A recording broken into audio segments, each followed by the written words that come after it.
दोस्तों, आज हम बात करेंगे आखिरकार वोट किसको दे। ये बहुत ही इंपॉर्टेंट सवाल है और मैं चाहूंगा कि आप ये लेक्चर हर किसी को शेयर करें।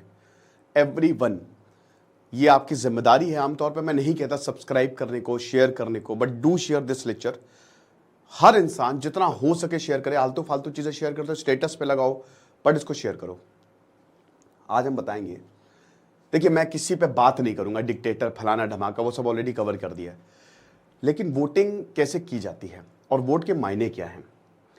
तो आपको पता है कि 19 अप्रैल से हमारे इलेक्शन शुरू हो रहे हैं और ये आप देख सकते हैं कलर कोडिंग वाइज। आप इसका स्क्रीनशॉट ले लीजिए, जिसको अभी भी कोई दिक्कत हो इसको या पॉज कर लीजिए और देख लीजिए कि आपके यहाँ वोटिंग कब है। तो 19 अप्रैल से वोटिंग शुरू होगी, 7 फेज में वोटिंग है और रिजल्ट 4 जून को आएगा। ठीक है, तो अब देखिए 2 हफ्ते बाद, 2 हफ्ते से भी कम समय बचा है और इलेक्शन जो है वो शुरू होने वाले हैं। वोट क्यों जरूरी है? अगर आप वोट कर नहीं करेंगे, वोट सबसे बड़ी ताकत है आपकी, सबसे बड़ी। पब्लिक चुन सकती है। हमारे यहां पार्लियामेंट्री फॉर्म ऑफ डेमोक्रेसी है। पब्लिक चुनेगी। पब्लिक जो नुमाइंदा होता है वो आपको पता है। पब्लिक जिसको भेज रही है वो आप हो। आप वहां पे बातें उठा रहे हो, समझ रहे हो? तो वोट इतना जरूरी है कि भारत के एक तो युवा जो है वो वोट नहीं कर रहे हैं। ये बहुत गलत है, बहुत ही डेंजरस है। हर किसी को वोट करना है। देखिए इस बार आप कहीं पे भी हो, लेकिन आप अपने घर पहुंचेंगे और वोट करिए, क्योंकि इस बार बहुत जरूरी है वोट करना। तो मान लीजिए कि एक कैंडिडेट है। अब वो कैंडिडेट गुंडा है। 10 लोग हैं, जिसमें 5 अच्छे हैं, 5 बुरे हैं। अब मान लीजिए 5 अच्छे लोगों ने बोला हम वोट नहीं करेंगे, छोड़ो, और 5 बुरे लोगों ने वोट किया, वो गुंडे को वोट किया, तो जीतेगा कौन? गुंडा। क्या उस एरिया का कभी विकास हो पाएगा? नहीं। क्या वो एरिया के लोग कभी आजाद हो पाएंगे? नहीं। इसलिए वोट करना बहुत ज्यादा जरूरी है। आपके पास ये सबसे बड़ी ताकत है। अगर आपके पास वोटर आईडी नहीं है तो अभी ऑनलाइन अप्लाई करिए, तुरंत वोटर आईडी बनता है। स्लिप हो ना हो, बट आपके पास वोटर आईडी से काम हो जाएगा। ठीक है, वोट सबको करना है। वोट कैसे करें, किसको करें, सबसे बड़ी बात है।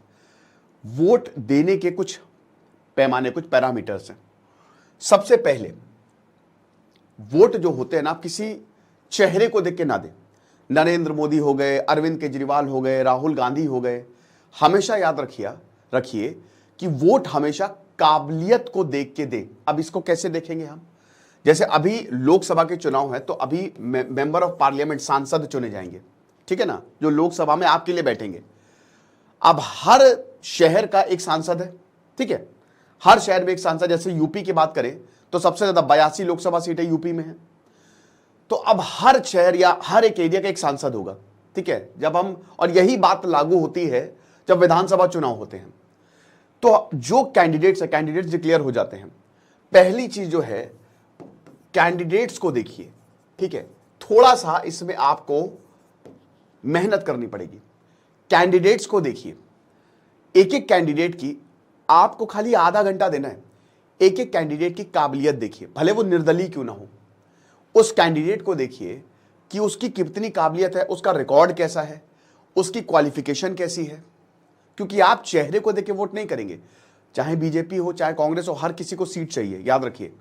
और सीट पाने के चक्कर में ये कुछ भी कर जाएंगे। समझिए, ये कंपटीशन है।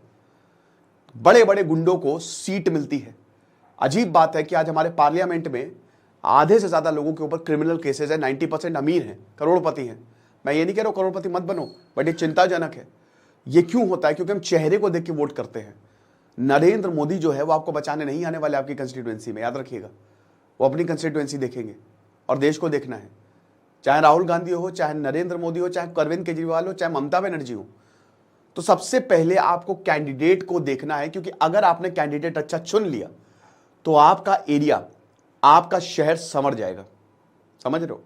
तो आपको बस कैंडिडेट की लिस्ट देखनी है, उसका ट्रैक रिकॉर्ड देखना है, उसकी क्वालिफिकेशन देखनी है, उसका पॉलिटिकल करियर कैसा रहा, क्या उसके ऊपर कोई ऐसा मुकदमा तो नहीं, कोई क्रिमिनल मुकदमा तो नहीं चल रहा है उसके ऊपर, ठीक है ना।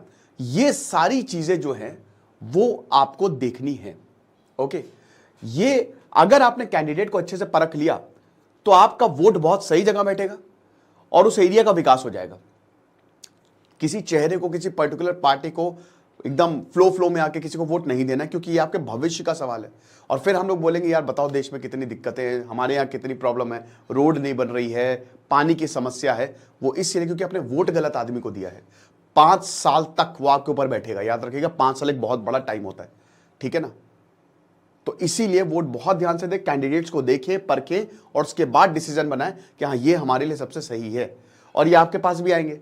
तो सबसे सेकंड पॉइंट जो है वो आस्क क्वेश्चंस। यस, अब सर सब बोलते हैं कि सर हम सवाल पूछे तो पूछे कहां, बहुत जगह है यार पूछने की। जहां तुम्हारा सांसद रहता है वो वोट मांगने का, तब उससे सवाल पूछो। सोशल मीडिया पे सवाल पूछो, डिबेट्स होती है वहां पे जाओ, वहां पे सवाल पूछो। आपके सांसद जी कहीं ना कहीं तो मिलेंगे, वहां पे सवाल पूछो।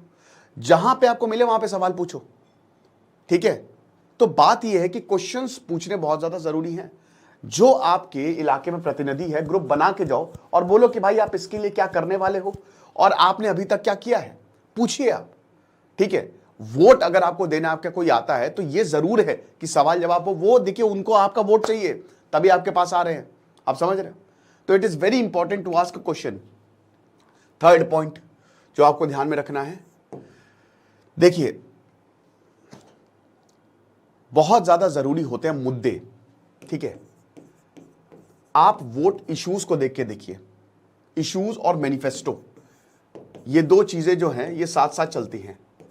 तो आपको क्या करना है, आपको पहले इश्यूज देखने हैं कि मुद्दा क्या है। ये फालतू में हिंदू मुस्लिम कास्ट सेंसस इनसे ऊपर उठिए।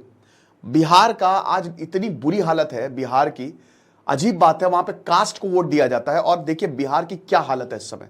एक समय जहां से भारत शुरू होता था, आज वो इतना पिछड़ा राज्य है, लोग बहुत परेशान है, बहुत गरीबी है, भयानक गरीबी है बिहार में। उसका किसके ऊपर ठीकरा देंगे, लोगों के ऊपर ही ठीकरा देंगे आप, क्योंकि लोगों ने ऐसे इंसान को चुना है। लोग अवेयर नहीं है कहीं ना कहीं। तो लोग जो हैं बहुत ज्यादा जरूरी कि अवेयर हूं। मुद्दे क्या हैं, अरे भाई कोई भी जात वाला जो है या कोई भी कास्ट वाला आपको डेवलप नहीं, उसको पैसा चाहिए बस। आप देखिए कि कौन आपके लिए काम आएगा, कौन काबिल है, इश्यूज क्या हैं, ठीक है। अब ये इश्यूज दो तरीके से आप डिसाइड करेंगे, एक तो नेशनल इशू हो गया और एक आपका लोकल इशू हो गया, ठीक है। नेशनल इशू में देखिए कि ये वाला नहीं कि इधर हमला कभी नहीं होगा। भारत की आर्मी बहुत सशक्त है, बहुत ज्यादा ट्राइड एंड टेस्टेड है, सबकी बैंड बजती है, सबकी बैंड बजती है भारत की आर्मी का नाम सुन के, तो टेंशन मत लीजिए। कोई हिंदू खतरे में नहीं, कोई खतरे में नहीं है, सब बकवास है ये सब। ये तो खाली वही माहौल बनाने की कोशिश है ताकि लोग बेवकूफ बन जाए, बेवकूफ नहीं बनना है। तो सबसे पहले तो नेशनल इशू जिसमें बेरोजगारी, अनएम्प्लॉयमेंट बहुत जरूरी है, अनएम्प्लॉयमेंट। उसके बाद फिर मैनिफेस्टो में देखिए कि आखिरकार कौन सी पार्टी ने अनएम्प्लॉयमेंट पे वादा किया है, क्या अनएम्प्लॉयमेंट का इशू मैनिफेस्टो में रिफ्लेक्ट हो रहा है, ठीक है ना। सेकेंड पॉइंट जो सबसे दिक्कत है, क्लाइमेट चेंज। कोई भी ऐसी पॉलिटिकल पार्टी है जो क्लाइमेट चेंज के बारे में बात कर रही है, नहीं है तो ट्रेंड चलाइए, सोशल मीडिया पे ट्रेंड चलेगी, क्लाइमेट चेंज क्यों नहीं हो रहा है बात। तो क्लाइमेट चेंज को आपको देखना है। तीसरा, डेवलपमेंट का एक बहुत बड़ा मुद्दा है। इंफ्रास्ट्रक्चर के लिए कौन सी सरकार जो है वो थोड़ा आगे आगे आके बोल रही है, कौन सी सरकार में डेवलपमेंट के लिए प्लान है, विजन के लिए प्लान हमको दिखता है। चौथा पॉइंट, वाटर, पानी। अब जैसे बेंगलोर में पानी क्राइसिस, वाटर क्राइसिस, चेन्नई में वाटर क्राइसिस, भारत के बहुत बड़े बड़े शहरों में वाटर क्राइसिस है। तो कौन सी सरकार ऐसी है जो इस वाटर क्राइसिस को सही से जो है वो ठीक करेगी, है ना। पांचवा, रोड, बहुत इंपॉर्टेंट, रोड एंड रेलवे। कौन सी सरकार ने रोड और रेलवे को लेके बहुत अच्छा काम किया है या बहुत अच्छा काम करने वाली है। छठा पॉइंट जो है एनर्जी को लेके, अब जैसे अभी गर्मी आ गई, एनर्जी क्राइसिस शुरू हो जाएगी, तो वो कौन सी पार्टी है जो एनर्जी को लेके बहुत ज्यादा गंभीर है, ऊर्जा को लेके बहुत ज्यादा गंभीर है, क्लीन एनर्जी की तरफ हम जाने वाले हैं, है ना। तो बेसिकली ये बहुत इंपॉर्टेंट मुद्दे हैं जो आपको देखना, और भी आप इसमें सेग्रीगेट कर सकते हैं कि कौन कौन से नेशनल इश्यूज जो हैं वो चल रहे हैं। फिर उसके बाद आता है आपके लोकल इशू, जो कि ज्यादा जरूरी है क्योंकि आपको रहना अपने शहर में। अब लोकल इशू में आप देखिए कि आपका कौन सा ऐसा कैंडिडेट है, या मैनिफेस्टो में, ठीक है, वो भी कैंडिडेट भी अनाउंस करता है हम ये कर देंगे, हम वो कर देंगे। तो कौन सा ऐसा कैंडिडेट है जो आपके एरिया में जो प्रॉब्लम्स है उसको एड्रेस कर रहा है, जो रियल प्रॉब्लम्स है, चाहे वो नगर निगम की प्रॉब्लम हो, चाहे वो सड़क की प्रॉब्लम हो, चाहे वो पानी की प्रॉब्लम हो, चाहे वो डेवलपमेंट की प्रॉब्लम हो, चाहे वो स्कूल्स की प्रॉब्लम हो, बहुत सारी प्रॉब्लम्स है कि वो कौन सा कैंडिडेट है जो इन प्रॉब्लम्स को एड्रेस कर रहा है, ये सब मैनिफेस्टो में लिखा रहता है। तो आपको इश्यूज देखने हैं और मैनिफेस्टो देखने हैं, इन सारी चीजों को देखना है, ठीक है। इन दोनों को साथ में लेके चलना है और तब आप वोट करेंगे कि हाँ ये प्रॉब्लम हमारी सॉल्व हो रही है। थोड़ा सा देखिए, आप इतनी फालतू चीज़ों पे इंस्टा पे आप इतना टाइम दे देते हो, अगर 2-3 घंटा आप इसमें, सिर्फ इसमें ज़्यादा टाइम नहीं लगना है, अगर थोड़ा सा मन लग के दे दिया ना, या एक दिन दे दिया तो कमाल हो जाएगा। एक ऐसा इंसान आएगा जो शायद उस एरिया को संवार दे, ठीक है। क्योंकि अच्छे लोगों का पॉलिटिक्स में आना बहुत ज़्यादा ज़रूरी है दोस्तों। पॉलिटिक्स सबसे शानदार जॉब होती है, आपको पता है। पॉलिटिक्स, जो भी पॉलिटिशियन को कोई टैक्स नहीं लगता, और आप देखते हो रौला कितना होता है, वो तो सेकेंडरी है, लेकिन सबसे बड़ी बात, आप देश के लिए कितना कुछ। तो पॉलिटिक्स में अच्छे लोगों को दोस्तों आना बहुत ज़्यादा ज़रूरी है, याद रखिए। You have to come.